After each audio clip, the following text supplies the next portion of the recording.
What's up, everyone? Welcome to the 421st episode of the Pokemon Podcast. It's super effective now, 10 years running. Well, 10 years in 1 week. Yeah. What, we got big news. Hold on. I'm SBJ. I'm your host, Greg here. Hello. Just to let you know, there may be a slight delay when Will answers because I was just awarded a master's doctorate in lawyering, so we have a separate stream up to consult whether he should answer these questions during our ongoing litigation. Correct. Oh, am I allowed to say that? Yes. Wait a minute, Yes. Masters of Lawyering. I have a... Steve, give me my intro. Will is also here. I have a Pokemon-related bone to pick with Mr. Greg Leatherman. What? Okay. What could you possibly have? I am trying to date here in Minneapolis. And for those of you out there who aren't dating in Minneapolis or any other place, a lot of these dating apps nowadays, they link to your Instagram, right? You've seen that. You go to a dude's profile on, you're like, oh, well, let me look at the Instagram photos to see what they're really like. How come every time I pull up a guy that I'm interested in dating and go to his Instagram, it's like every photo liked by Greg Leatherman? Do you know everybody in this city already? Yes. Look, I am your frontline interviewer. I am there. Man. I sort through people. If I've liked their Instagram, generally, they're a decent person. Or they're cute. Mostly they're a decent person. Chances are that I've met them, for sure. Well, I mean, the dude that canceled me this morning wasn't a decent person. How rude. Well, who was it? Send it to me in text. This was not the big news we were starting off with. I will. what's the big news? What's the big news? Although Greg knowing everyone in Minnesota is not surprising. True. No. Two things before we get to the big news. Number one is, look, I don't, what do you want from me? Number one, I want you to keep your promises. Number one is there is a shiny Amoonguss distribution happening right now. By the time, alert, yes. Yeah. By the It expires time tomorrow. It expires tomorrow. Did you get it? Yeah, No, I totally got it this morning. Ugh. I gotta remember to do that when we're done recording. Expires at like 8 a.m. California time, 11 a.m. Eastern time. So if you listen to this right when it drops and you're in North America, you should be able to redeem it on August 10th. Otherwise, I think it's like 5 p.m. UK time, and then it's like midnight Japan time. Look, it's based off UTC, or not UTC. No, it's not based off UTC. I'm sorry. It's based off of midnight in Korea, which I think lines up with midnight which is like an hour off from Japan. Something like that. That Amoonguss is available. It is the Amoonguss that won the Seniors Cup division. I don't have these notes in front of me. Seniors Cup in last year, I believe. So this would make sense because the Players Cup is going on right now. Also, this upcoming weekend was supposed to be the World Championships, so them giving a Pokemon from the last World Championships makes sense. Although, here we are. That didn't happen. The other thing that didn't happen that will be ending probably by the time this podcast goes up is that every August there is an event in Japan called Pikachu Outbreak, and that also didn't happen. Both events didn't happen due to COVID, but they made Pichu, Pikachu, Raichu, and a Alolan Raichu, and a 1% chance for Mimikyu spawning in raids from Thursday to Sunday. And in 5-star raids, there was an 8% chance for Pikachu to be shiny, which is better than the Wailord event, which was a 2% chance.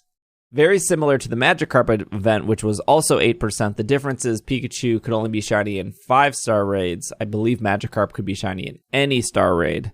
That being said, that was to celebrate the Pikachu, likely to celebrate Pikachu Outbreak. I don't think they came and said that. I'm pretty sure exactly 1 week ago on the show, we said, there's probably going to be another event, right? Because probably the raids this month are very lackluster.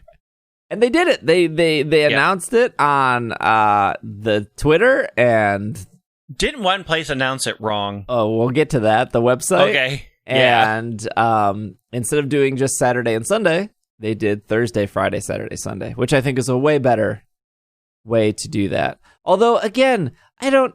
the Pokemon... Why is everything the same weekend? We're gonna don't even get me. Oh my gosh. We're gonna do Community Day. We're gonna do Pikachu. We're gonna do the Players' Cup. There's nothing in Pokemon Masters this weekend. Thank goodness. Well, then see, what are you complaining about? There's too much. I will say that I almost skipped Community Day. And the only reason why I only did it, because I was actually meeting a friend to go hang out outside 6 feet apart. Because we haven't seen each other in a year. So while we were sitting 6 feet apart, I just had my phone open and was not moving, just tossing to get Magikarp. Otherwise, I was going to skip it because I'm kind of burnt out on the whole Community Day thing because there's too much going on. But they do like to overlap, and it's frustrating because I want to get my surfing Alolan Raichu and maybe a shiny Pikachu. I want to do all those things, but you can't do everything. Well, you can if Pokemon is number one in your life. And it's not. family is number two. My dog ate a squirrel. What do you? A whole squirrel? Or just that's part of it? We're not sure how much of the squirrel Goblin swallowed whole. Well, that's our show for you guys today. We just know it happened. Let's actually get into the news here. So we'll start with what Greg brought up. The Japanese Twitter /website / the little in-news notification on the Switch that no one ever checks. Why would you? Yeah, well, I mean, it shows up kind of when you, open your Switch, but I don't think anyone's looking at the screen. I think they're just tapping A as fast as possible. A as fast as possible. Yes, I have to hit it 3 100%. times to get in to play my game for no reason. They said that the event, that, hey, there's a Pikachu event. If you're lucky trainers, you may get a shiny Pikachu. There was a data miner. I can't remember their name. I made a graphic about it, but the data miner posted that only Pikachu was affected for this event, the 5-star Pikachu we mentioned earlier. But all of the Switch, the Japanese Twitter, they said that it went until August 9th. If you were playing and you saw this on Thursday evening, because obviously Japan is in the future.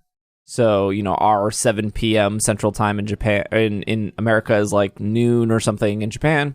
So they posted their update, they posted their information, and then, we have to wait until the next morning. We'll have to wait till Friday morning because no one's working in America. Well, no one with an office job is well, maybe some people are working with an office job at 7 p.m. So you have to wait till they get in the office over in Seattle, and then they post the information. And they posted on their website, Pokemon.com, discover Pikachu, Raichu, Pichu, and Max Raid battles. Start searching for those Pokemon dens. The Pikachu Mass Appearance event runs through August 16th. So we have the Nintendo Switch, we have the Japanese Twitter saying August 9th, and we have Pokemon.com, an official source of news saying August 16th. Then 5 p.m. on Friday, the Play Pokemon Twitter, and then also an official Twitter. So the website article went up at 10 a.m., 11 a.m. Because when I posted, I already made my graphic based off the Japanese Twitter. I posted my graphic, and then I was like, oh, Pokemon.com published the article. Let me just make sure everything's good. And then they said August 16th.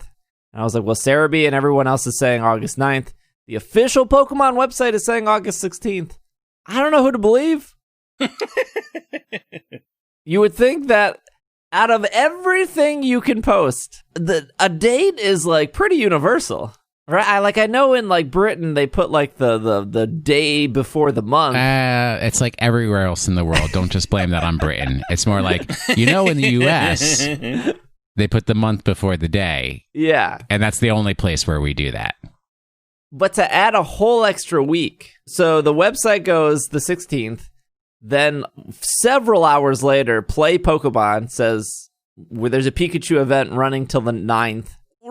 Who posted this article? No. The problem is the website was using metric time. Yeah. And it was just as a fluke, and then everybody else was using regular time. Right. The next day, I believe Saturday morning, because they posted originally on the website on Friday.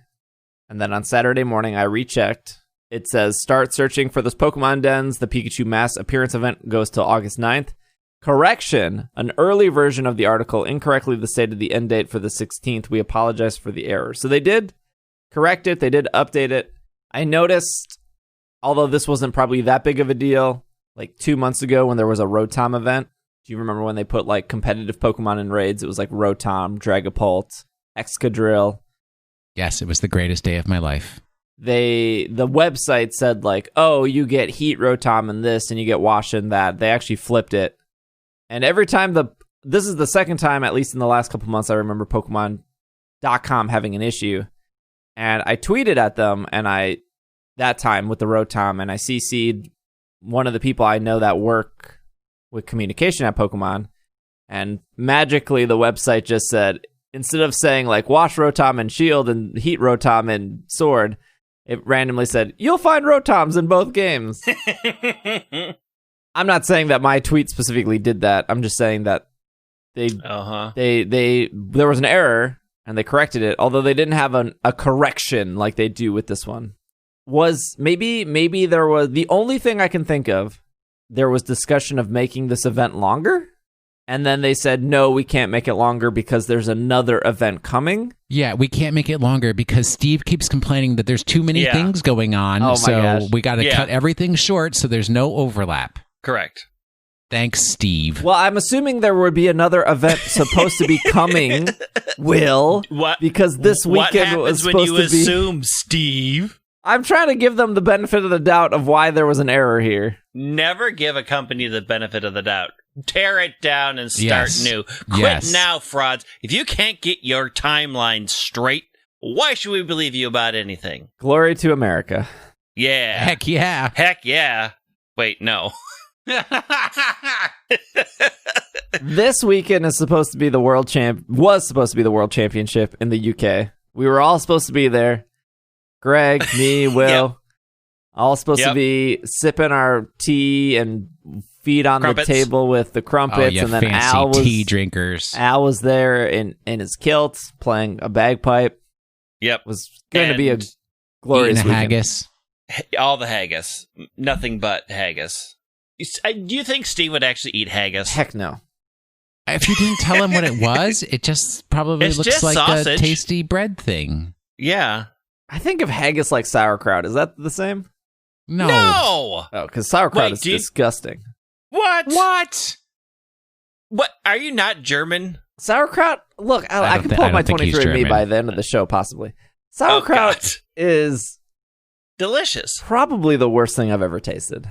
Oh, I got worse for you, buddy. Oh, Stinky tofu? Wait. Heck yeah.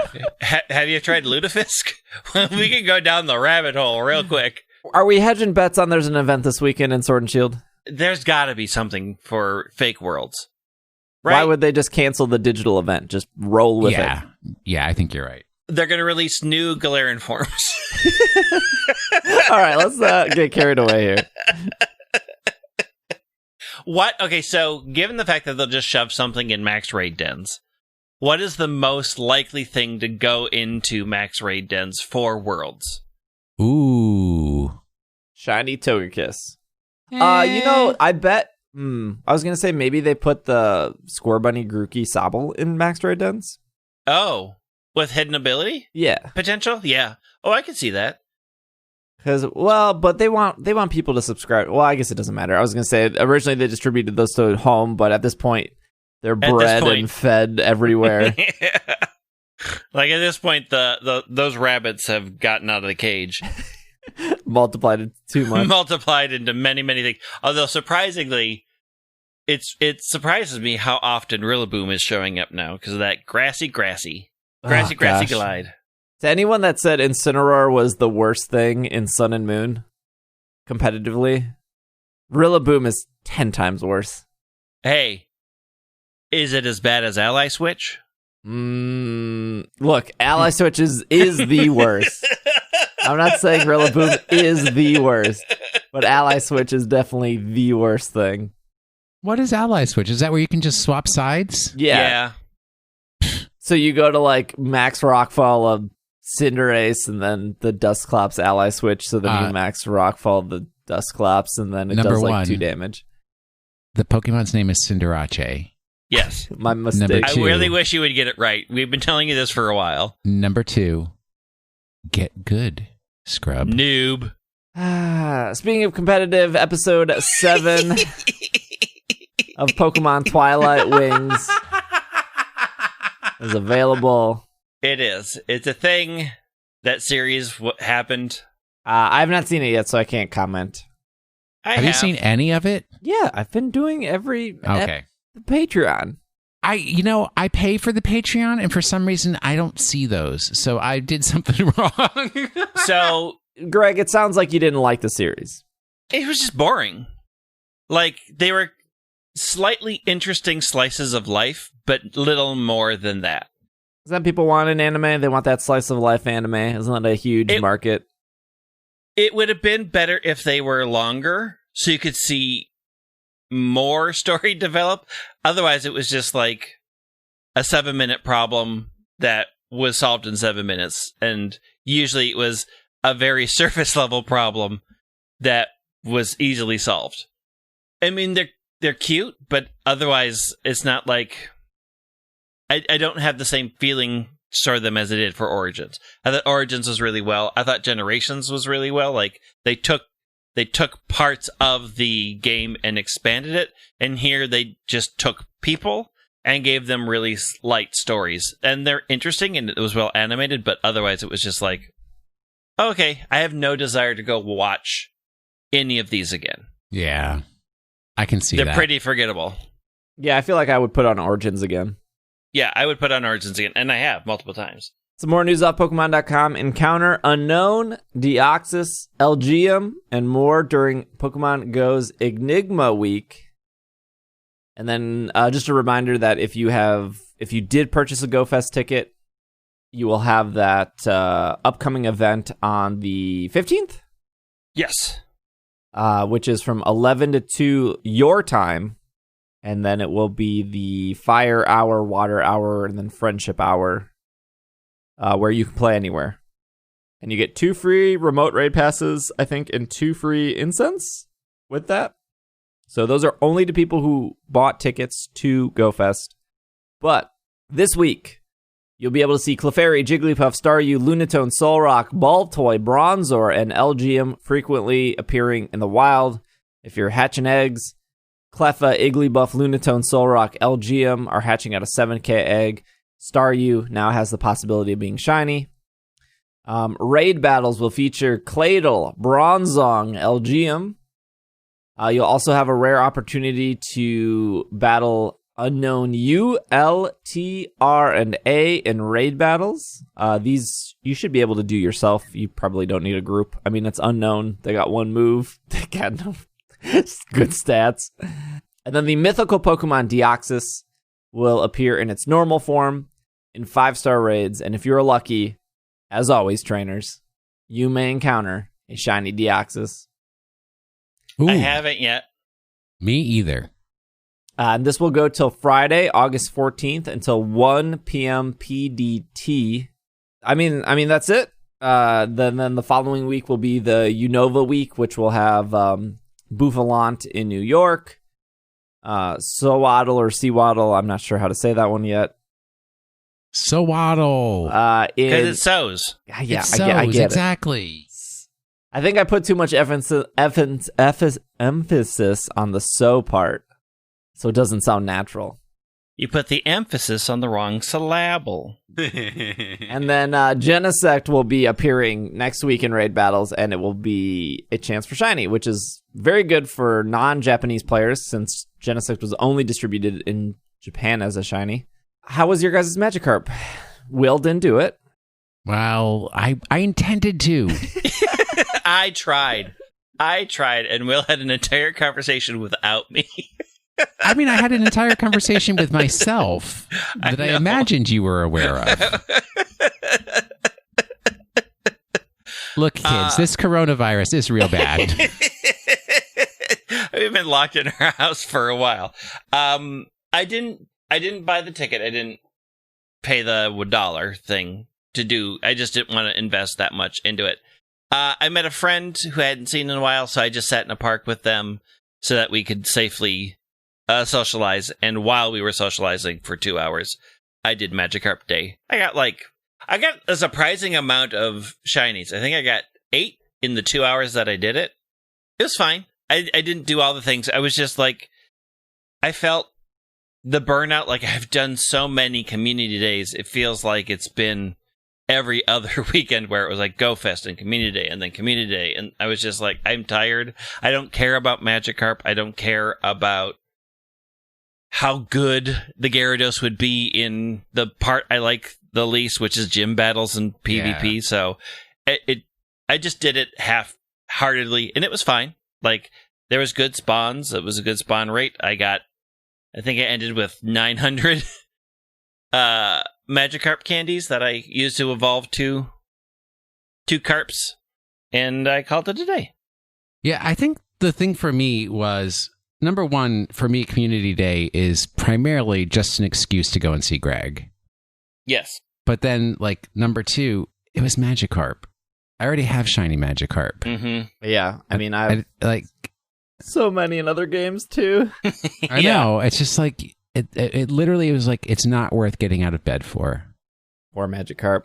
I had a different goal. While everyone wanted as many shinies as possible, I wanted to get the catch 300 big Magikarp medal in Pokemon I got 50. You don't have that already? No, I started the day, I think, with 119 big Magikarp, 120 big Magikarp, maybe. I'm not in a water biome, so like I barely see water Pokemon unless I'm like... I'm in a water biome? Are you? I don't know. Was DC in a water biome? There used to be a fountain by my house in DC, so when I would walk my dog, there was always a Magikarp there. So it's like I literally got a Magikarp a day, if not multiple Magikarps a day. So yeah, I ever see Magikarp unless I go to like the lakefront, which is not often. We're the land of 10,000 lakes. We have 2 big rivers. We see Magikarp plenty here. Yeah, I don't see a lot of Magikarp. I think I ended the day with 160 out of 300 big Magikarp. So I guess in the 5 hours I played, I only got 40 big Magikarp. So that's a bit of a bummer. Only 140 more to go to get that fisherman vest. Do you already have the boots and everything? No, because I'm not going to buy the outfit until I get the whole outfit. Oh, all right. The vest is $5 on its own. It's a weird thing in games. Yes, this is what I love, is you have to earn the right to spend your money. Yeah, that's so weird. That was a thing in Destiny, too. I don't know if you remember that, Will. It was like you had to do the whole year event of like, do all these things to celebrate 1 year of Destiny. And then if you do it, you get to spend $20 on a shirt. Yep. I mean, I'm going to say this. Next weekend, I will do very little Pokemoning because the new patch for Final Fantasy XIV hits on Tuesday. It's a huge patch. I'm very excited. So, if all of you are like, you haven't opened my gifts, like, there's going to be a couple of weeks, kids. When are they going to fix a Realm Reborn? It's still a slog. This patch starts. Oh, it does. So, you can now fly in Realm Reborn after you completed it. So, flight comes. They are way upping the quest rewards, and they're cutting out a bunch of... the first run-through of cutting quests happens in this patch, and then they promise a bigger chunk. I think the next big chunk is in 5.4. But they fixed a lot of it because starting Tuesday, if you play for free, you can now go from level 1 to 60 instead of 1 to 30. So you can get all the way through Realm Reborn and all the way through Heaven's Word and access the 3 big classes all for free. So that starts Tuesday. If you've ever been interested, you can play a lot. It's a much streamlined game, and Heaven's Word is a really good expansion. Join on in. Come to Gilgamesh. That's where I am. Don't listen to Steve. He picks terrible stuff. Gilgamesh is overpopulated, though, isn't it? Nah, nothing's overpopulated right now. Are you guys going to try for Shiny Deoxys? The thing is it costs a lot of money to do remote raids. And I don't want to travel a lot to get them, and then try to find 5 people who are on at the same time and coordinate it. And it's been pretty easy in the Slack to coordinate 5 people. Usually I just post like, hey, I got a Deoxys in 5 minutes. Who wants to do it? Yeah, that requires me to be on my phone and in Slack waiting. No, available, right? Like Available. my problem is like you guys literally you guys were doing remote raids last night, right? Yeah, I think Greg and I did like 2 together. Yeah. Yeah. When I was literally at the skate park, like with all my pads and everything, which trust me, when Will's got his skate pads on, there's no room for Pokemon Go up in that. It's like you might as well have just like wrapped me in bubble wrap when I have my skate pads on. And I'm like, well, I can't do this now.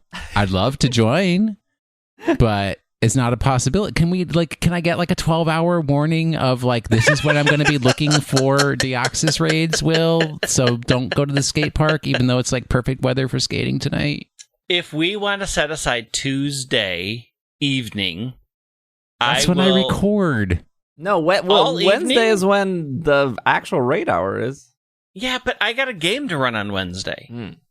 See, we live too much. This is the problem. We have too many lives for raids. Okay, so even if Deoxys at this point isn't, this is the dilemma I have. It's not my destiny. Deoxys is not my destiny. There you go. Deoxys. Okay, so like let's just say this was Shiny Mewtwo, right? You got plenty of ways to hunt Shiny Mewtwo.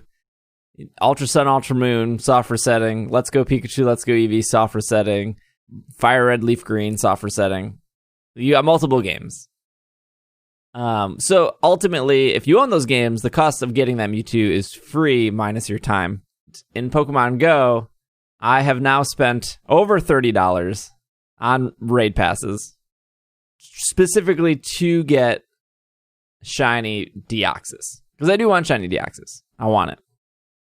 For me, it is very difficult to be motivated to do anything in Pokemon Go because it is still not linked to Pokemon Home. And it's like, if I could get a shiny shiny Deoxys in Pokemon Go that I could then transfer into my Pokemon Home and have it as part of my collection, I'd be heck yeah. I'd be calling you guys every day. Let's do that raid. What's his name? That's the goal, right? Like, I'm going to get the shiny Deoxys before the end of the week, and then I'm going to wait, and then I'm going to transfer it. Well, but I live in the moment. I live for today, not for tomorrow. But I would like literally like I'd be hitting up that, what is his name, Jake in Liverpool. I'd be like, dude, yeah, I'll do these remote raids for you in the middle of the night or in the middle of my workday. But no, I have no qual for it because they don't even have a timeline of like, that's true, within the next 6 months. It's frustrating, and I get that it's luck. Like, I'm at like 36 Deoxyses. 4 of those were like free because of the raid passes, the daily raid passes. And then what is a remote raid? It's like $2.50 for 3 of them. And then if you buy the gift box or whatever, you get like, it's like $16 and you get like 18 passes, or so it's like about $30 I've spent on raid passes. And besides the fact that like I genuinely like Pokemon Go and I'm doing this with other people and I'm able to do it with people in Slack or Discord or watching the Twitch streams, and that's fun, I still can't help but think that at this point now, Deoxys has cost me half of a copy of Sword and Shield. Yeah, it's a lot of money. But also, there's like I gotta save that money for Gardenscapes, a game with real value. Yeah. Can't even finish that but sentence. also, I think there is like a time value of, is it worth your time? Like for Shiny Articuno in Let's Go Pikachu, Let's Go Eevee, that took over 100 hours for me. Yeah, but that was also 100 hours of what you do for a living. Yeah, well, yeah, but I'm trying to put my feet into the shoes of normal people. Like, yeah, for me, that's 100 hours of hanging out with Twitch chat and talking with them, and it is what I do for a living. But there are people who don't stream who just like to get shiny Pokemon, and they could be on their couch, soft resetting for 100+ hours, and that is also frustrating. I don't know what's more. They're also not just doing that, right? Like, I've never just sat and soft resetted in complete silence for 100 hours. I've watched movies. Wait, you don't? I've listened. No, I imagine all people soft resetting climb into the closet with the lights off, close the door, and just, Mother, I need to be in my soft reset room. Close the door and slide food under for me, please. I mean, they're doing other things. Like, soft resetting does not take all of your attention. Just like, I mean, I'm a pseudo method almost every shiny that I have, and that is me watching a movie while going around in a circle and looking down every minute and saying, nope, put it in the box.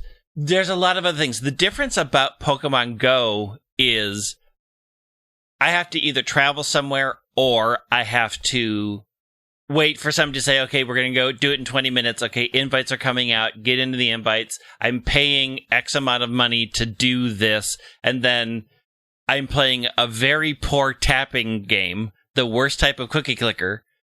And then for a chance.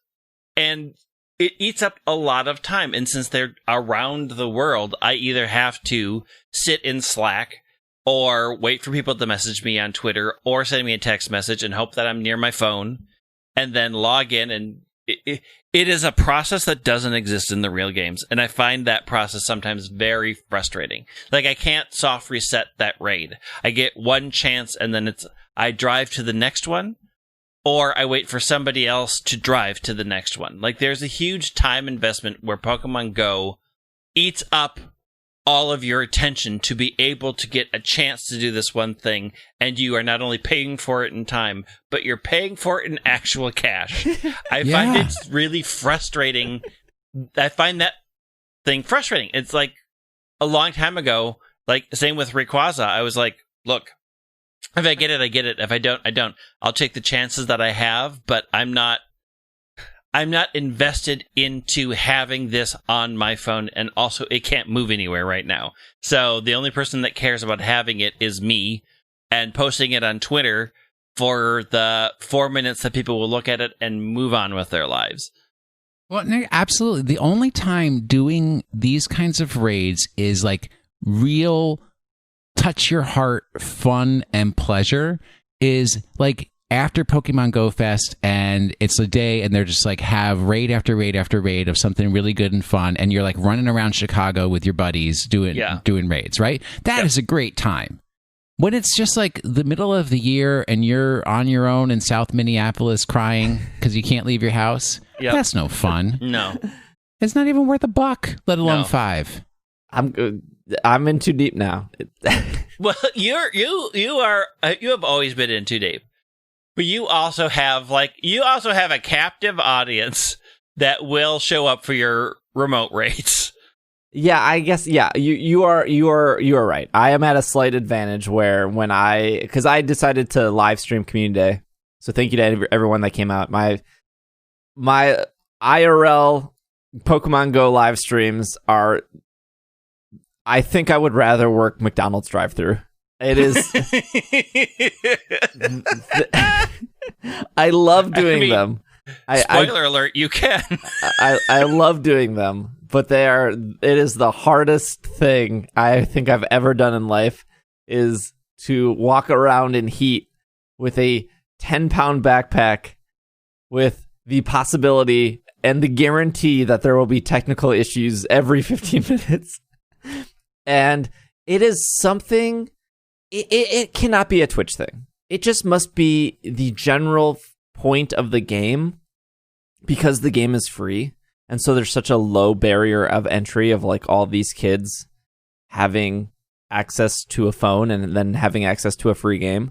But the audio, and I hate when people are like, Pokemon's a kid's game. Look, I play Sword and Shield 40 plus hours a week in front of people.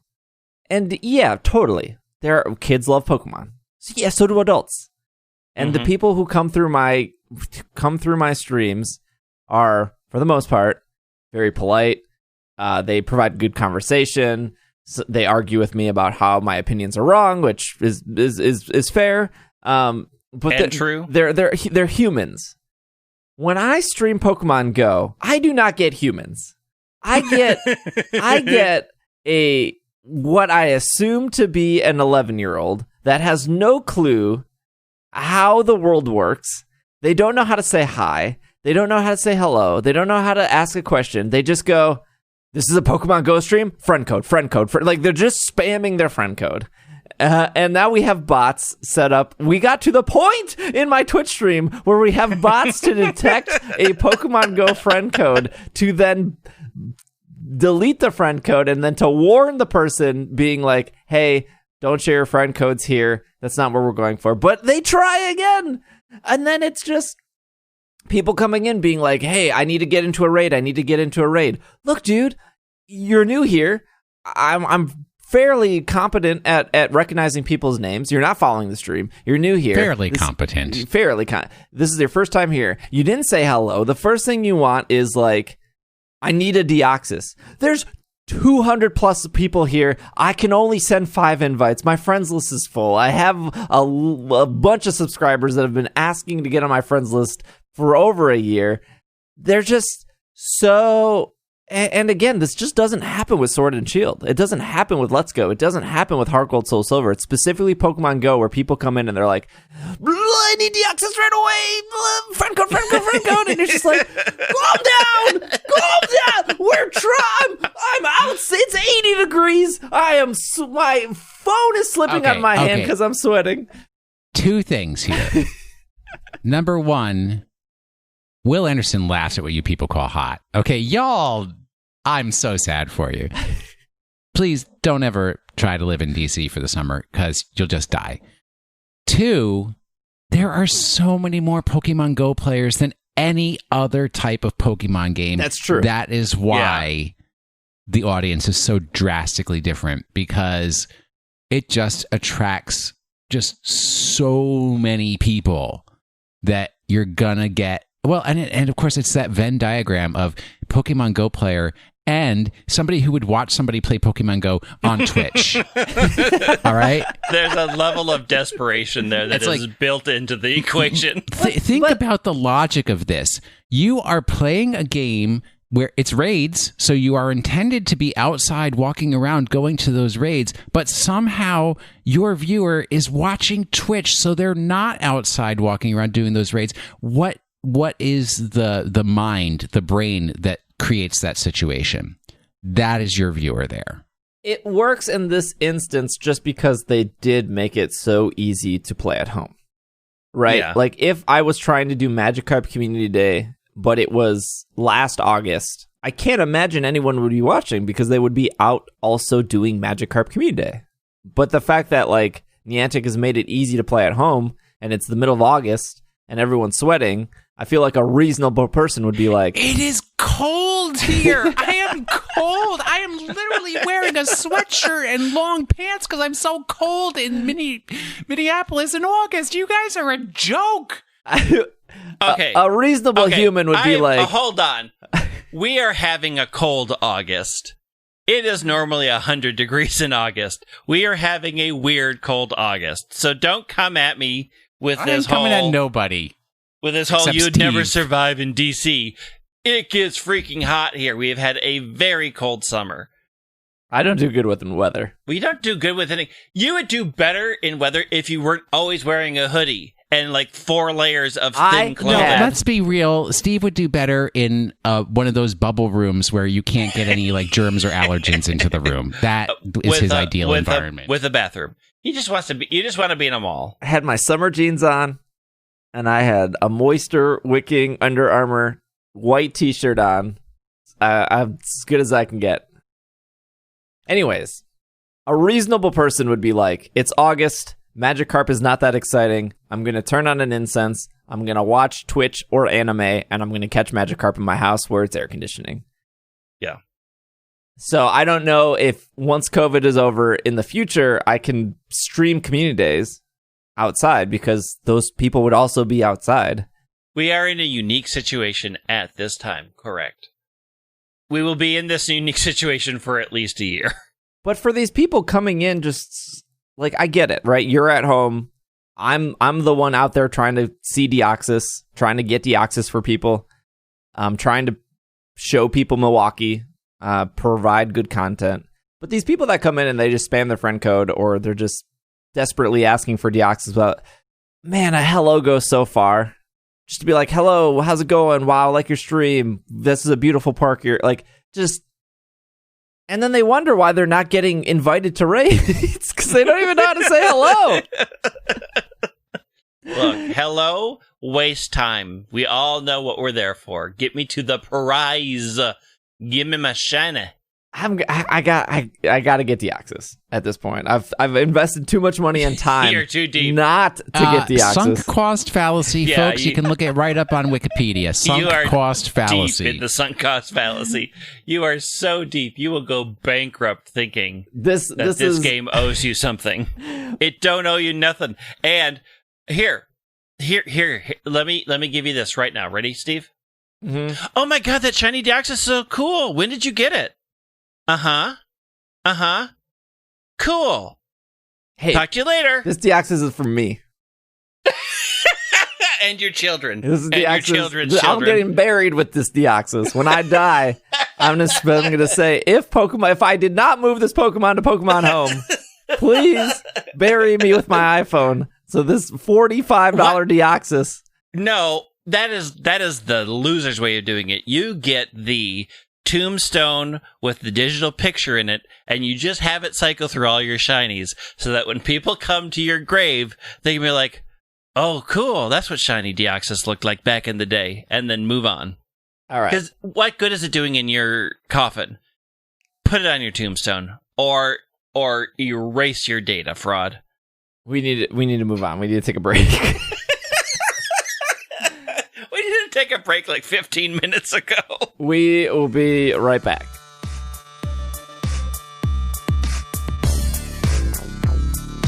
This is the year of Maractus.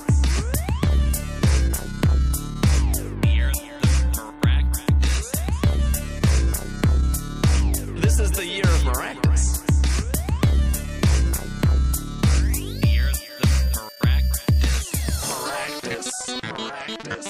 Well, some could argue that 2019 is the year of Maractus.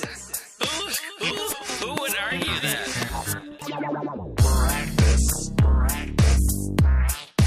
This is the year of Maractus. No, this is the year of Goomeractus. All right, big news. No. No, you're not doing it 2 weeks in a row. Do it right. I don't know what that means. And we back. are back. Oh, we haven't done that in so long. Yeah, we have. Because we're And making yet Greg you do and I it. keep protesting. Oh my gosh. If there's no consistency, how will anybody know that we are back from our break? Because I stopped doing the We Are Back like 6 months ago. Yeah, No, you but we miss didn't. it. We miss classic. We miss Oh classic my times. gosh. There you We go. yearn for nostalgia of better podcasts of yore. None of this jumping straight ahead because you're impatient with your big news that you hold out until halfway through the show to tell us anyways. It's true. Fraud. Well, look, you caught me off guard with the legal suit. Well, Good. this is going in. That was the intent. Now do it. So the big news is... No. I've got bigger news. Bigger news. I got to the end screen on the Isle of Armor expansion this morning. Yay! Oh, there you go. Did you like it? Guess what, folks? I really play Pokemon. No, I'm aggravated because I don't get to Gigantamax Urshifu until after I get to the end. I'm like, what's the point? Why did I go through all that effort of making soup, getting the ingredients for the soup, but I can't make the soup until after it's over? Because he's picky. No. This is narrative here. Chekhov's gun. Do not introduce the Max Honey if you're not going to use the Max Honey in the third act. Oh. They save it for the encore. You know how plays work. No. All right, Steve, now that I've blown everything up, what's your concept of big news? We have officially been nominated for a podcast award in the Game and Hobbies section. Yay! We did it. You guys voted enough. You guys didn't vote enough to be People's Choice, but you voted enough for Games and Hobbies. Listen to this. Listen to this backhanded compliment. Thanks for all your hard work. You could have worked harder, though. That's so Jesus. Minnesota. That was very Minnesota. I really appreciate everyone who took the time to get us nominated. Now we are against 1, 2, 3, 4, 5, 6, 7, 8, 9. So there's 10 people. So we're against 9 others in the Games and Hobby. Podcastawards.com. You can vote once per category. So there's arts, comedy, business, education, entertainment, games and hobby. That's where we're in. People's Choice. And you have until I think it's like September 12th. So man. A little over a month. You can go and you can vote. You can change your vote before then. You do need to make an account. It takes less than 30 seconds. Just email, password. I don't think the Podcast Awards has ever emailed me in like the 7 years I've had an account with them. You do have to make an account just to verify. Thank you to everyone who voted. Now is the important part, the actual try to solidify to see if we can win in this category. Do I vote for the show that I'm on, or do I vote for my friend's show that is competing against the show that I'm on? What is the ethical? You vote for the show way out you're here? on. You vote for the better show, which is this show, the show you're on. Number one, who has friends? What is that? I mean, This is okay, 2020. Friendship is like very 1900s. You just started complaining that I know everybody in Minnesota. Yes, and exactly. you are surprised that if you I had know no people friends, in this I'd category? have a much larger dating pool. Well, what does me knowing them stop you from having a dating pool with them? If I have to explain that to you, then you're too young for this program. I'm older than you. I know. Look, I'm getting my own lawyer. What? All right, go to the other stream. We're going to talk this out. Steve, continue. We're Wait, gonna you have guys our can't convers. argue. I need you guys both to vote for this show. I'm voting for this show. Don't you worry. Don't you worry. I mean, that's 2 votes. I should really. I mean, they're my friends, though. Are we not? I invited you to 2 Deoxys raids last night. It's yeah, 2020. neither one of them were shiny. It's Neither one of them were 2020. shiny. Do what everybody else in the world does. Set up some other fake account with a No, throwaway don't get us email address. disqualified. Don't get us. No. Use that one to vote for his friend. Oh, yeah. So that'll be up all month. If you got time, please vote. I'll probably be more annoying about it when we get closer to it, the end of it. When does it end? I believe nominations close September 12th, and then they will do a live stream on September 30th of announcing the winners. Is there going to be like a Zoom red carpet that we can all dress up for? Gosh, I hope so. If not, we'll just make it. Okay, we'll have a Zoom. We'll on your Twitch stream. We'll dress up. Yeah, we'll zoom no matter what. Other thing Award is ceremony on International Podcast Day is September 30th, and that's when the award ceremony is. That makes sense. In other news, our Kickstarter is still live. We're at almost 100 people that want this not actual music. Have you seen the cassette tape? Yeah, I'm that the one cassette working tape is on fire. Yes.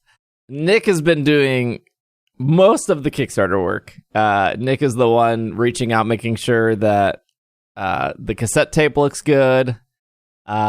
Nick presented me with a bunch of different cassette tape designs, and we went with the like semi-clear purple one, which looks really, really great. Yeah, it does. Although, Greg, could you have the lawyer's note that Steve just acknowledged that someone else is doing the majority of the work? I would like to have that on the official record. Thank you. Oh, I mean, all of these are being submitted in to our official record. So, I mean, are you going to use his own words against him?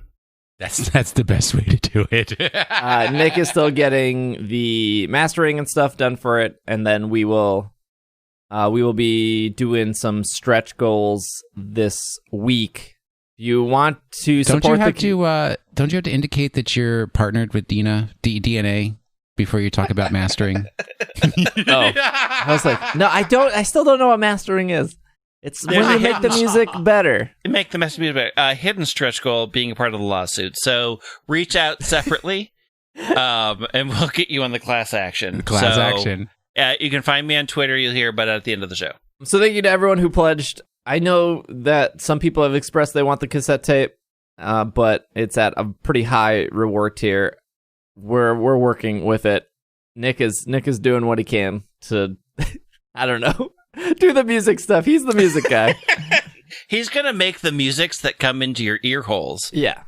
I know nothing else about the musics because that's all that happens. But then part of one of the pledges is Nick's new album, which comes out in October, I think. And so it's like for $5 extra, you get Nick's album, which you should do because obviously Nick is a very talented musician. But I believe Nick will be announcing his album in either this week or next week. So That'll be in the Kickstarter too. Anyways, Kickstarter in the show notes below. Thank you to everyone who's pledged. We'll keep you updated as we're going. That ends at the end of the month, so you got time for that too. Okay, speaking of money, let's get back to some Pokemon news. Nintendo's financials came out again. We got some good news and some bad news. Bad news first. Bad news is we have no clue how many copies of Isle of Armor has sold because they don't report on DLC. What? Yeah. Good news. That's real shady. Yeah, they're hiding. In the last 3 months, Sword and Shield has sold another 1 million copies, which is pretty good. So this is off NintendoLife.com. And this was also sent in by Brandon in our Slack community. Nintendo's. Oh, should we do Nintendo Switch's top 10 selling games as of June? Yeah. What are they? Number 10, we'll go bottom up. New Super Mario Bros. U Deluxe at 7.4 million. Did they do another Wii U game on the Switch? Yeah, that was a launch game, I think. Talk about quit now frauds. Wow. Splatoon 2, 10.71 million. You could argue that was just an enhanced version of Splatoon, honestly. Super Mario Party, 10.9 million. Number 7, Let's Go Pikachu, Let's Go Eevee, 12.2 million copies, which is right on the heels, I think, of Heart Gold, Soul Silver. Probably will pass it this holiday, I'm assuming. New Super Mario Odyssey, 18 million copies. Pokemon Sword and Pokemon Shield, 18.22 million. Legend of Zelda Breath of the Wild, which was a launch game, 18.6 million. New Super Smash Bros. Ultimate, that came out a week after Let's Go Pikachu, Let's Go Eevee, right? 19.9 million. Animal Crossing New Horizons, which has only been out for, 3 months now? 22.4 million. Jeez. And Mario Kart 8 Deluxe, 26.74 million. What about Super Paper Mario Paper, whatever that is? I don't think that gets Paper Mario Paper? I don't think that got reported because that came out in July. That's only a month old, yeah. Yeah, this is the end of June, I think, is these numbers. So that puts the total here of lifetime sales. You have Pokemon Red, Blue, and Green, 31 million copies lifetime. Gold and Silver, 23 million copies. Pokemon Sword and Shield, the third best-selling Pokemon game of all time, 18.22. Diamond and Pearl following that with 17.64. X and Y after that with 16.45. Ruby and Sapphire with 16.22. Pokemon Sun and Moon with 16.18. And out of all 8 generations, Black and White at the last spot with 15.64. To be fair, though, as those are the best games. 15.64 million copies of a game sold is still incredibly impressive. Still a lot of games. I bet in 10 years when we look back, Black and White cutting every Pokemon and adding 150 new ones is more controversial than Sword and Shield. Oh, absolutely. 100% correct. People were so mad about that. Even though once you beat the game, you could transfer them all in, but people were just mad that they couldn't start with their Salamence. Black and White are good games, though. Dang, they're very good. I've been saying this for 8 years now. He doesn't listen.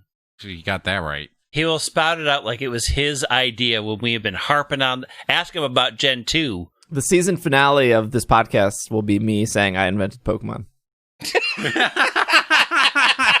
I wish that was a joke. It's gonna happen. The season finale. What are our seasons? I don't know yet. It's are we still in season 1? Because this has been a heck of a long season. Well, once you go to season 2, Steve. you get that sophomore slump. Oh, true. This week, Darkness Ablaze will be available. What is that? The new It's TCG the set set we talked about last week, dude. No, we talked about Champion's Path last week. Yeah, we talked about But Champions Path. we also brought up Darkness Ablaze because I was like, don't they come out with sets quarterly, blah, blah, blah, blah. And you were like, yeah, Darkness Ablaze is the current one, blah, blah, blah. That's how I hear the podcast when I listen to it. I just totally blanked out for this whole section. Darkness Ablaze, August 14th is the official release date. It will feature 185 cards. Oh, gosh. It will have VMAX. Don't forget your V card at the door here. VMAX Grimmsnarl. Hydreigon is in this set. Butterfree VMAX. Crobat V. Poltegeist. All in this set. So old Hydreigon was one of my favorite TCG cards. Is this new Hydreigon a good card?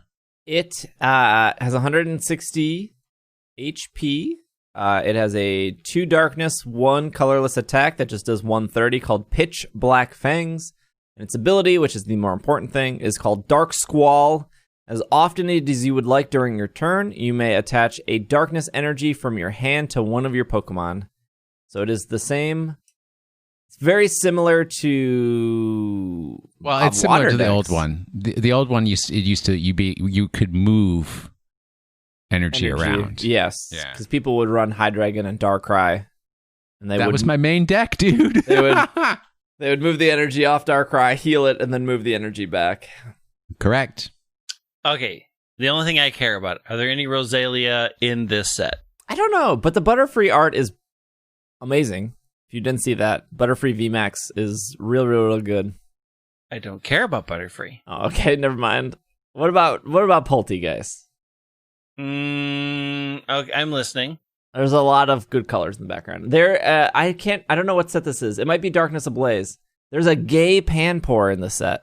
I don't even know what that means. Oh, there is. What? Roselia or Panpour? Panpour. There's no Roselia, so this set is garbage. Yeah, but you get gay Panpour. Look, I don't have to support every gay that exists. Exactly. I was going to say something. I don't know how to phrase it. Apparently, it bothers Will when I do. Exactly. What? That true also. It's a cute Panpour, though. Come on. Yeah, I mean, for those monkeys. Now you got to harsh on the monkeys I will say Panpour is my favorite of the monkeys. Of the elemental monkeys. Yeah, I'd probably agree with you. Panpour's pretty okay compared to the rest. There's a Rowlet, though. Ooh, there's a Sarina. Okay, this isn't a terrible set. I won't play this game, but... Last bit of news is that Zarude is now available to ticket holders. I don't recall you, A, traveling to Japan in the last week, or B, living there. Look, I don't know what you heard, Greg. I know r/Pokemon strongly believes that Japan doesn't know how to use Twitter, Twitch, YouTube, and pretty much all of the internet. But I can confirm that they know how to use eBay. And we have people that listen to the podcast that live in Japan. Oh, I see. So this is going into lawsuit. So if you have been scammed by Steve with promises of follow-ups for getting him ticket prices and free codes from Japan, and he has not followed through. Free codes? This is filed under the access to Japanese assets section of the lawsuit. So just, make sure you put it in that one there. Thanks. At White Wing, I will be collecting them all. So I got my master's doctorate in lawyering, so I'm guaranteed to win. This has come up a lot so I got Zarude, had somebody purchase a movie ticket. They sent me the code on the ticket. So this is how it works. We'll back up. We'll explain this. So our listeners walk away knowing more than the common folk. So in Japan, if you want to go to like a wrestling show, if you want to go to a play, if you want to go to a movie, if you want to go to like Disney Land World, I don't know which one is there. It's called Disney Japan or something like Tokyo Bay. Tokyo Disney. Yeah. Tokyo Disney. If you want to go to any of these events, all you have to do is go into the thousands of 7-Elevens that are literally next to each other in Japan. You can't walk out of a 7-Eleven without seeing another 7-Eleven. And inside the 7-Elevens are these ATMs. They look like ATMs, but they're just boxes that with a touchscreen that you can buy tickets from. So you walk into a 7-Eleven, you go to the touchscreen, you want to go to purchase a movie ticket for Coco, which is the new Pokemon movie coming out in Japan. Those tickets went on sale on August 7th. You purchase the ticket for, I think a movie ticket there is like $10. So it's like 800 yen or something like that. And then when you purchase it, it prints it out right there. And then on that receipt is your movie ticket and your code for Shiny Celebi and for Zarude. And ever since Let's Go Pikachu, Let's Go Eevee, ever since the Switch, Let's Go Pikachu and Let's Go Eevee, Sword and Shield, all are region free with the codes. That's why I like that Korean Among Us, anyone can download. If there was a Giovanni event for Let's Go Pikachu, Let's Go Eevee, only in the US at Best Buy, but if a US person gave that to a Japanese person, they'd be able to redeem that. If you were to go to Japan and get the birthday Eevee, birthday Chansey, I think it's Chansey still. I think it's Chansey. Doesn't matter. That code will still work. This was different than like Sun and Moon and the DS stuff. So when I was part of the Pokemon Secret Club, which that involved you walking into a Pokemon Center, spending 800 yen to get a Secret Club membership and then redeem it, they gave out a shiny Necrozma through Secret Club, but it would only work on a Japanese version. I think not the game. It was specific to the console, I think. Because I had to send it to a friend that had a Japanese 3DS to then redeem it, to then trade it to me. It was very complicated. But none of that matters anymore. It seems like all these Switch games, as long as you have the code. Secret Club also gave out a shiny Krabby for Let's Go Pikachu, Let's Go Eevee, which I was able to redeem no problem. A couple things here. If you want Zarude, I'm trying not to say Zeraora because that keeps popping up in my mind. If you want Zarude and Shiny Celebi, eBay seems to be offering it for about $15, which goes back to our conversation about Deoxys. Is Deoxys worth the amount of raid passes that you're putting into it? I don't know. Is Shiny Celebi worth the $15 to you so you don't have to play Pokemon Crystal and Soft Reset? Yes. Maybe. Is Zarude worth $15? Maybe. Although this is what I would recommend. If you have a friend in Japan and you convince them to walk down to a 7-Eleven to get you a ticket, it's probably going to cost them like $10. But obviously people on eBay want to make a profit, and that's why they're charging $15. They're actually double dipping. So this is what happens with a person on eBay. They buy the movie ticket, they sell the code separately on eBay, and then they sell the movie ticket again back to somebody who wants to see the movie but doesn't care about the codes at a cheaper price than they would buy they got it made. It's fine. But who wants to see the movie without the code? Yeah. Parents? I don't know. I mean, parents? There's the power of us. Like, we it's out there, that stinker, that we have no faith in the movie franchise any longer. If I'm choking over here. If you go the eBay route and you decide that you cannot wait, you want Shiny Celebi, you want Zarude. If you decide to go the eBay route, only purchase from a seller that says they will send you a code. It will read the description. If they send you a code, that's fine. Also, if they're charging like $3, it's hacked. If the seller says, we will trade you the Zarude and the Celebi after you pay, those are hacked. PK hexed, duplicated, holding a Master Ball, perfect IVs. Here's some good signs. Zarude and Celebi, only 3 perfect IVs. Guaranteed. Not 6, not 5, not 4, 3. Zarude will be holding leftovers. Celebi will be holding lucky eggs, not Master Balls. They will have to have that ribbon. It's like I don't remember what the ribbon is called. It's like a red ribbon. They're in Cherish Balls. They both come at level 60. So again, any eBay auction that says level 100 Zarude from the movie holding Master Ball, they're just taking your money and giving you a PK Hex Pokemon that they've duplicated 100 plus times. If you get the code for the $15 or 16 or 17, however much they're charging now, you enter the code manually in your own Nintendo Switch. It'll show up in your items. You'll see it. It'll be in the history of like all your battle points, your Galarian pony tie you redeemed, your Ball Guy shirt that you've gotten. It'll show up in your history and everything. Now, if you don't want to pay any money for Pokemon, This is the question I keep getting. Are we going to get Zarude? Is Zarude going to come here? Is this the only way to get Zarude? I don't know where you guys have been for the last 20 years. Every year there's a Pokemon movie. Every year that movie features a mythical Pokemon. And every year they usually line up together in the US. So when did we get Zeraora the first time? When that bad Zeraora movie came to theaters. Although I believe you had to go to GameStop to get the Zeraora. But it was the same time. When did we get Hoopa?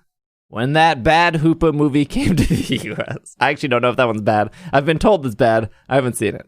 When did we get Volcanion? When the Volcanion movie came.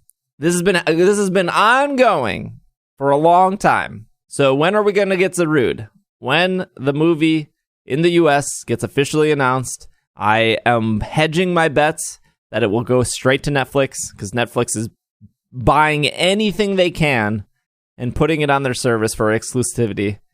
And I'm assuming that they will release Zarude either at a GameStop, a Best Buy, a Target, or through Pokemon Home when the movie is ready to come to the United States. There is no way they're having people go to a retail location. Yeah, you're probably right. Unless something magically happens between now and November, I don't think there's going to be any... I don't think... Nope. There's no magic in the world to solve this problem. Nope. There is a small question of like, it may be fairly obvious that we'll eventually get Zarude, but I think people are worried about us maybe not getting the shiny Celebi. I don't know. It's happened before. Yeah, it has happened before. And if you live in Australia, you don't get any of these. I think Australia eventually got Zeraora, but there was a point in time where they seemed very forgotten about. I don't know. Is $15 worth it to you guys for these Pokemon? It's more worth it in a game that I have multiple ways of moving it around. So I can get it into home. I can get it to other future games. I can like that ecosystem has me more willing to spend money. I can just be patient. It will come someday. Yeah, I don't think they're going to be like, you know what? No Zarude for you. Nah. If you do get the Zarude, though, if you got money to burn, you want to improve the Japan economy by giving money to eBayers. If you take your Zarude to the professor in the train station in the Isle of Armor, she will give you an ash hat that you can wear on your trainer, which is a little nice bonus. This will also work if you don't care about Zarude, but you care about the hat. You can borrow a Zarude from your friend. Oh. Talk to the lady, and then trade the Zarude back, and then you unlock the hat. Is this the lady out on the island? No, it's the one in the train station. She's the one that evaluates your Pokedex. Okay. She'll say something like, "Wow, this Pokemon isn't in the Pokedex," and then it does. I mean, she's on the island. She is on the island. Just in the train station on the island. No shiny Zarude. It is shiny locked. There is a different Zarude in the game code. I believe Bulbapedia calls it Dada Zarude. What? Like daddy. But it is the Zarude with the pink Celebi cape. Oh, okay. Which... Like Ash Greninja? I was going to say more like AZ's Floette. Okay, yeah. Yeah. The thing that never appeared. You think that they would have distributed that one? Because that one... that's coming in 2021. That one is more for the movie. That is not available in the game either. Jeez, no Pokemon Masters news? Nothing's happening. Nothing is happening. I am shocked. I think terrible, this is really going to cut into my Gardenscapes time. I think this is the calm before the 1-year anniversary storm. Yeah. Question of the week, Greg. Yes. SBJ, please. Don't blame me for what you see. I just ask for the questions of the week. SBJ, please. You know what I seek. Please ask us the questions of the week. And there's a lot of just 3 good questions this week. Yeah, there were. I was real happy. Shout out to Slack. Yeah, that's a toughie, so I don't know what you're going to pick, because I liked them all. Maybe we'll just save these 3 questions for the next 3 episodes. I guess I'll go with Brandon. Has there ever been a Pokemon that, despite its popularity, what it stands for, or the culture created that you wish never existed? What? I'm going to wish it away into the nowhere place? I mean, I don't care about the Charizard popularity. I don't really either. And it's never really bothered me. It's just like, I don't know, it like doesn't, for like literally every Star Wars fan like loves R2D2 and R2D2. Let's not go that far.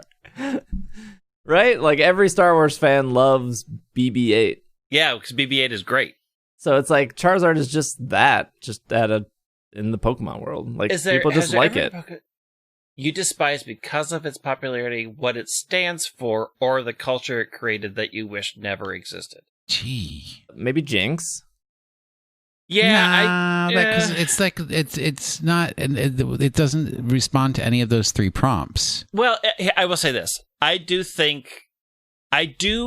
sort of wish Jinx didn't exist based off of the culture that it stands for, because people use it for very. It's already on the edge, and then people use it as either like a super poor suggestive joke, which is like don't lean into it, or use it as a criticism of the existing franchise. Well, like, look what they did here 25 years ago. So I think it definitely created a culture. It definitely created a culture of negativity on both sides that I don't particularly care for. And if that went away and we just had Smoochum, I would be happy. Or if it got an evolution and we could just get past it or something. Yeah, I think Jinx is probably the one that affects culture the most. Or they just keep changing it slightly. Yeah. So, yeah, I have an answer. Okay. You ready? Yep. And it's like I don't have anything against the Pokemon. I think it's an ugly Pokemon, definitely not one of my favorites, but it still has a right to exist. I'm sure somebody out there is a huge fan. But all the Diggersby memes that were just like so pointless. Diggersby though. It just like wasted like that fraction of my brain power, and then it kept coming up over and over and over again that it became more than a fraction of my brain power. That I resent that. So I resent the Diggersby memes. I don't. Diggersby on its own is weird hand ears. That's fine. Diggersby prior to that meme was probably one of the most shocking evolutions I've ever seen. Like if you like not knowing what Bunnelby was going to evolve into, and then seeing it evolve into that, I was like, whoa, what happened? I don't think there's ever been a Pokemon that I've hated because of its popularity. Like, I don't get why Lucario is popular other than people, like, buy into the marketing. Well, I mean, because, right, that just the premise behind that question is, like, hipster mentality of, oh, everybody likes this, so I can't this. Yeah, well, some of that. You know what? That new Taylor Swift album, straight fire. Will Anderson loves it. So, don't be hating on Taylor Swift. I'm not a Swiftie. Will, Pokemon of the Week. Oh boy, you guys ain't ready for this, but last week's Pokemon of the Week, blah, blah, blah, something about Will Anderson playing classical guitar. Why does he bother us with his personal life? It has nothing to do with Pokemon of the Week, or so you think. Music in the Gen 5 black and white games, you had to perform certain tasks to unlock portions of the soundtrack. One of those tasks, you had to show a Pokemon to the piano player in a Cumula town in the upper right-hand corner, but strangely enough, that Pokemon was not available in Black and White 2, so you had to go through all kinds of machinations to breed it or to trade it in to get it into the game so you could show it to that person so you could unlock the piano track for a Cumula town. I mean, and I also use the word tater.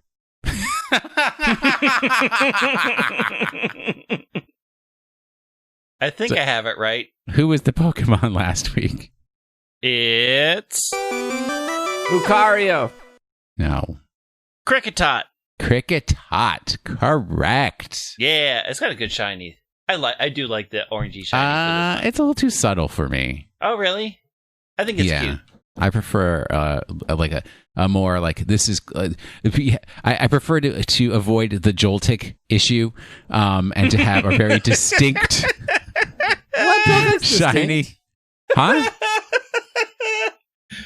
Did you just say Joltik has a distinct shiny? Yeah, its eyes are a whole different color. Dude, I literally bred extra shiny Joltiks because I didn't realize that I had gotten the shiny. You should have looked into its eyes. Dude, Okay, it's how like different are 6:30 in its the morning. eyes? Its eyes are pretty different.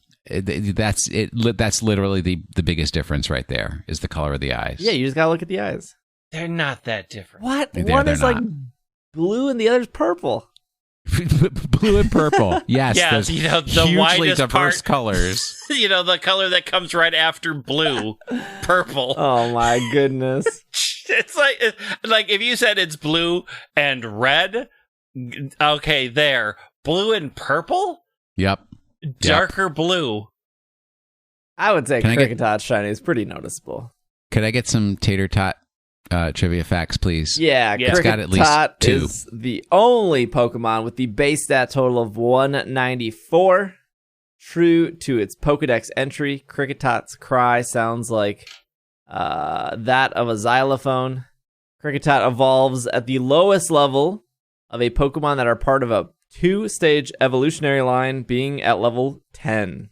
Interesting there. Who evolves lower than level 10 out of all Pokemon? Well, there's some Pokemon you could evolve at level 1. That's true. Because Caterpie evolves at 7? Well, but there's ones that also do item leveling, so Yeah. you can just automatically Like you can evolve them. Yeah. You can breed a Roselia and then immediately evolve it Yeah. at level 1. Which just seems a little... Why are we forcing our children to grow up so fast? Because Let they them be need to get kids. in the battle and fight. Well, for those who don't know, because maybe you don't pay as much attention to Pokemon as other people, pre-evolutions learn moves faster than evolved Pokemon, so keep that in mind. But what if I bred all the moves on it that I want? Oh, how can you breed 4 egg moves? Oh, you'd be surprised. Oh, jeez. I'm a master breeder. How's that shuffle icon for Kricketot? It's pretty good. It's cute. Cricketot's a It looks really like the- cute Pokemon. It's a little tater tot. Little tater tot with a collar. Don't put it in your hot dish though, because it is a bug. It's got a xylophone chest. All right, this week's Pokemon, we're going easy on folks because I've been a little difficult lately. We got a review It's not- that said you were too easy. Oh, What? snaps. I didn't see that review. It said make Pokemon of the Week harder. Oh, I'll make it real harder. It'll be 1 letter. I'll give you 1 letter, and next week, folks, start your brain power in advance because I'm giving you 1 letter, and you got to pick that Pokemon. Can we play Name That Pokemon? I can name that Pokemon in 15 letters. And it's not any of the unknowns. Here we go. When perusing the Sinnoh Pokédex, you need to venture quite far down the list before you encounter any Ice-type Pokemon, even though Sinnoh is definitely of a northern climate. The first few Pokemon that include Ice-type are not primarily Ice-type. The first one that is primarily Ice-type is a Mono Ice-type, and then we have this week's Pokemon, which is the first dual-type Pokemon in Sinnoh that is Ice-type first before its second typing. Of additional intrigue is that this Pokemon cannot be caught in the wild in Diamond, Pearl, Platinum, Heart Gold, or Soul Silver, startling as this Pokemon was first introduced in the 4th generation games. In fact, the only games where this Pokemon can be caught in the wild are Black and White and Black and White 2. This Pokemon can only be obtained in other games by meeting the special evolution conditions placed upon its predecessor. Evolution conditions similar to those that exist for Tangela. In one of those life imitates Pokemon moments, in 2019, scientists attempted to Jurassic Park some DNA from a mummy that was found in the Siberian permafrost in 2011. You can read all about it in the March 14th, 2019 article in the web magazine Live Science. They were not successful, but if they had been, we may have seen the animal this Pokemon was based on walking in the real world again. Not a dinosaur. Okay, that is your Pokemon of the week. I made it super easy. For all the folks who found it too hard lately, if you're finding it too easy, you're lying. Because sometimes I put in false things. That's not true. That's not true. I do play classical guitar. We'll be back next week with another show for you guys. Kickstarter till the end of the month. Podcast Awards, podcastawards.com. Vote for us in games and hobby. That starts today. Thank you to anyone who left us a review in Apple Podcasts. We actually had quite a few reviews this past week, so thank you. And that's it. Greg is at Washington. Greg's not. Hughes? Lawyer. Yeah, lawyer. Down. He's now confusing us. Greg is at White Wing. Will is at Washing the Sink. Usually happen. Oh, say your thing. No, I usually have been at Washing the Sink for the past 13 years. I am at Dragging a Lake. You can follow the podcast on Twitter, Twitch, YouTube, Instagram at PKMNcast. I think that's it. I will continue hunting and wasting money on Deoxys. We will be back next week. This is another episode of the Pokemon Podcast, and we are super effective. Super shiny Deoxys now on sale on eBay, $2.99.